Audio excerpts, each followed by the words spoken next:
Let's get straight to the chase here at Dover. The world's fastest mile is underway. Pasquale really fast coming into turn 1. He's going to take the lead.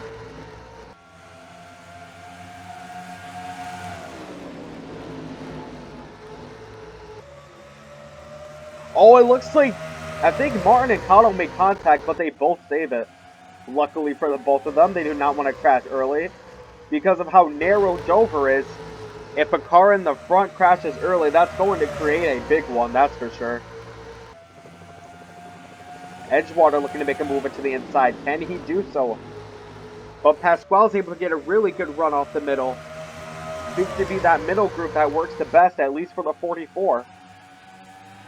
First and fifth are taken by the same team. And we got some pretty good diversity in the rest of the top 10. Oh, Martin and Huckleberry also made contact, and Salter slaps Huckleberry into the wall. A big conflict between Salter, Martin, and Huckleberry that I'm surprised did not end in a crash. All of these cars so far have done a pretty good job at saving their lap 9 here at Dover. Nothing much has changed up front, but we have a pretty decent battle for that last 10th spot. Currently occupied by the 53 of Huckleberry, who's damaged on his side. Morrison Jr. and Kronberg are looking as well to get that 1 point. The Ted is not in playoff contention yet, despite being confident that he was going to be running for the title this year. He's definitely going to have to make it up if he wants to eat his own words. He also got a pretty good battle here between Fontaine and Salter. Can Fontaine make a run into the inside? And again, it seems to be that middle group that works out the best for here at Dover.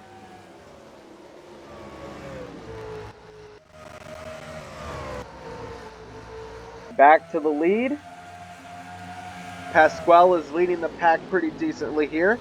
Edgewater seems to be faster going into 3 and 4, but Pasquale is faster in 1 and 2.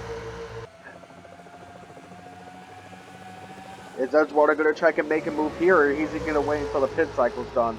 So far, it's just a matter of patience. I'm sure once the pit cycles are done, they're going to be really aggressive going into the final laps. They're estimated to be pitting at around lap 20.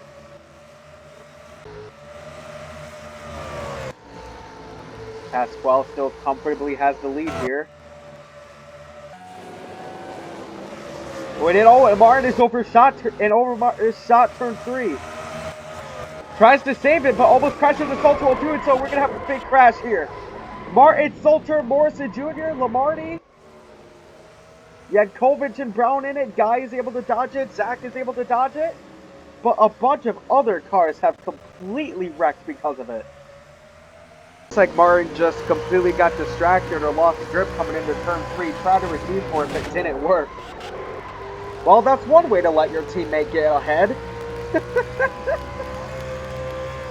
Who's running from the back. You see the crash start somewhere around here. Coming off of turn 4. Johnson does a pretty good job at dodging it. Getting past the entire infield and almost passing Martin.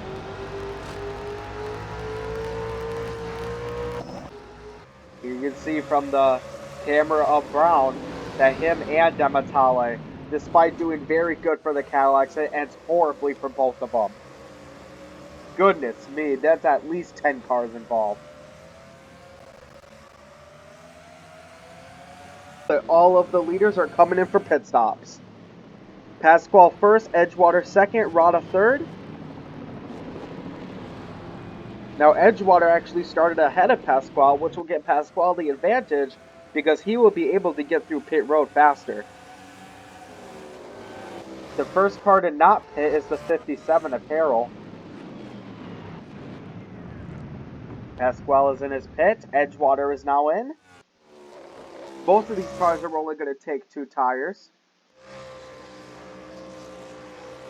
Ross is leaving after getting slight damage from the crash. He is still at least racing, and Pasquale is going to be the first one out. Rada in second, Edgewater in third. Oh, actually, no. LGD's in third, and Edgewater is in fourth. Leonardo Pasquale has left basically every lap so far. Getting back onto the track now. Pit cycles have been completed. The 70, 14, 80, 88, 19, 34, 65, 10, 74, 39, 59, 12 were all involved in that crash. That is 12 cars that were involved in that wreck. Huckleberry is a lap down, probably fixing the damage from earlier involving Martin and Salter. But as of now, we're going to be approaching 11 laps to go, and Leonardo Pasquale is up and away. He is currently the points leader without a win, but as this race keeps going the way it is, he's going to get that one win. Rada in second, who's had a pretty good season so far. LGD in third. Edgewater in second. We don't really have any too intense two-wide racing at the moment, but that could change. Maybe here between the 40 and the 16 for that sixth spot. It's 5 laps to go. Leonardo Pasquale still has the lead, but the 8 of LGD is looking to make a move on Rada here. The gap is 2.31 seconds between Pasquale and the rest. Here we go. Here the 8's going to come in into turn 3. Again, it seems to be right when you think that the car on the inside is going to pass the car in the middle. The 3 of Rada, as you can see here, gets a huge run off the middle. It's definitely the middle group that has been the most beneficiary for these drivers. Cutting on the inside is not as easy as it looks.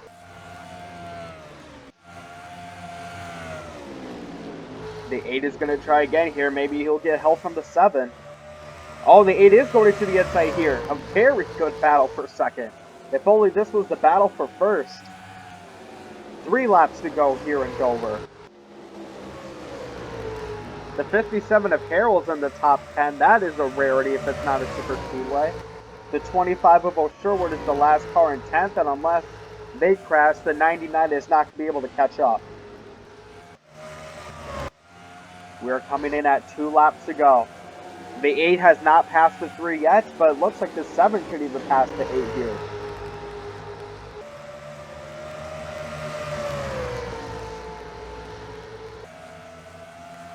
The 8 coming into the inside. No, Rada goes to blocking and they stay in the middle. It's going to be 1 lap to go here at Dover. All 35 laps except for 1 pit cycle has been led by Leonardo Pasquale. What a performance from the Italian. And it looks like his employee, Jeremy Cottle, is going to finish in 6th. Last chance for LGD to make a move into the inside for that 2nd spot, but it looks like it's not going to happen here. Pasquale will win with Rada in 2nd, LGD in 3rd, Edgewater 4th, Baker in 5th. Cottle, Fontaine, Harold, Kronberg, and O'Sherwood make up the rest of the top 10.